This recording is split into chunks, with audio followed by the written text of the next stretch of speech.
So hi guys, welcome back to another new video. మీరు చూస్తున్నారు looming హెరైజాన్.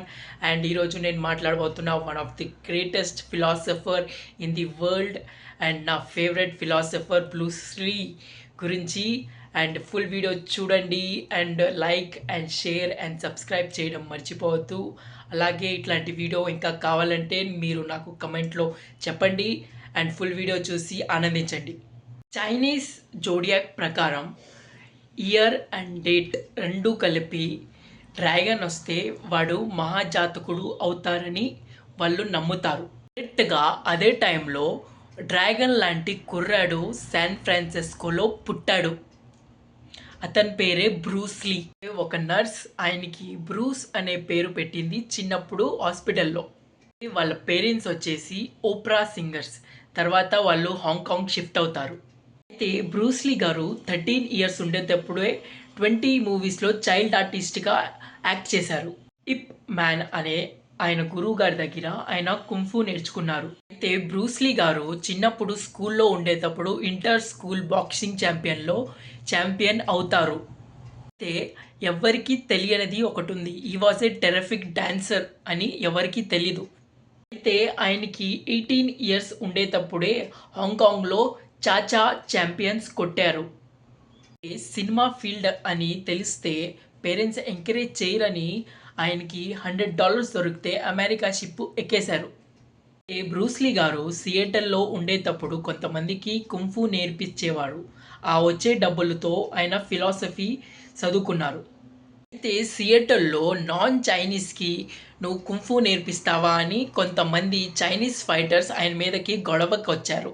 అయితే Bruce Lee గారు ఉండి మీ చేతుల్లో నేను కానీ ఓడిపోతే మళ్ళీ కుంఫు టచ్ చేయనని వాళ్ళకి ఛాలెంజ్ చేశారు. ఆన్ ద స్పాట్ ఆ వచ్చిన గ్యాంగ్ని వితిన్ సెకండ్స్ అందరినీ మట్టి కల్పించారు. కొన్ని రోజుల తర్వాత విత్ హిజ్ ఓన్ ఫిలాసఫీతో ఆయన ఒక మార్షల్ ఆర్ట్ కనిపెట్టారు. దాని పేరే జీత్ కొండు. బ్రూస్ లీ గారు ఉండి ఇంటర్నేషనల్ కరాటే కాంపిటీషన్లో దాని గురించి డెమోనిషన్ ఇచ్చారు. బ్రూస్ లీ గారే ఇన్వెంట్ చేసిందే 1 ఇంచ్ పంచ్. బ్రూస్ లీ గారు సియేటల్లో ఫిలాసఫీ చదివించేటప్పుడు ఒక లిండా అనే స్టూడెంట్ని పెళ్లి చేసుకున్నారు. అయితే కొన్ని రోజుల తర్వాత వాళ్ళిద్దరికీ కొడుకు పుట్టాడు. వాడి పేరే బ్రాండన్ లీ. కొన్ని రోజుల తర్వాత ఆయన లాస్ ఏంజల్లో స్క్రీన్ టెస్ట్ ఇచ్చారంట. ఫ్యామిలీ కష్టాలు తట్టుకోలేక చిన్న చిన్న టీవీ సీరియల్స్, చిన్న చిన్న రోల్స్ చేసేవారంట. కొన్ని రోజుల తర్వాత వాళ్ళ 5 ఏళ్ల కొడుకుని వాళ్ళ భార్యని మళ్ళా హాంకాంగ్కి తీసుకొని వెళ్ళారంట. అయితే బ్రూస్ లీ గారు హాంకాంగ్లో ఒక ప్రొడ్యూసర్ని కలిసి అతని ద్వారా గోల్డెన్ హార్వెస్ట్ కంపెనీలో ఒక మూవీ తీశారు అంట. దాని పేరే బిగ్ బాస్. ఆ బిగ్ బాస్ అనే మూవీ ఆ టైంలో one of the biggest blockbuster movie అంట. ఈ మూవీ తర్వాతే హాంకాంగ్ ఇండస్ట్రీ మొత్తం చరిత్ర మార్చేసిందంట. After that it became international American production with Warner Brothers. ఆ మూవీ పేరు గేమ్ ఆఫ్ డెత్. తర్వాతే సినిమా తీశారు ఎంటర్ ది డ్రాగన్. తర్వాత enter the dragon movie complete చేశారంట. సినిమా కంప్లీట్ అయింది కానీ ఆయనకి ఒక రోజు హెడేక్ వచ్చి చిన్న టాబ్లెట్ వేసుకొని కోమాకి వెళ్ళి చచ్చిపోయారు అంట. ఆయన enter the dragon first copy చూడకుండానే చనిపోయారు అంట. అయితే ఆయన death remains conspiracy. Bruce Lee చెప్పిన ఒక కోట్ అంటే నాకు చాలా ఇష్టం.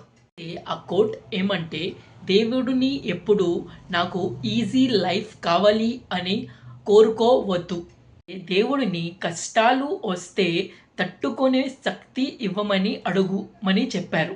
తెలుసా, అన్ని కంబ్యాక్ స్పోర్ట్స్ కలిపి మిక్స్డ్ మార్షల్ ఆర్ట్స్ కనిపెట్టిందే బ్రూస్ లీ. బ్రూస్ లీ కంటే చాలా గొప్ప ఫైటర్స్ చాలా మంది ఉండొచ్చు. The intensity in his eyes was very stunning. He inspires everyone. కొట్టే పంచ్ ప్రతి వెనక ఒక థియరీ చెప్తారు. అతనిలో ఉన్న ఫిలాసఫర్కి అందరూ ఫ్లాట్ అయిపోతారు. ఫిలాసఫీ ఏమంటే, be formless, shapeless like water. You put water into a cup, it becomes cup. Put water into a bottle, it becomes bottle.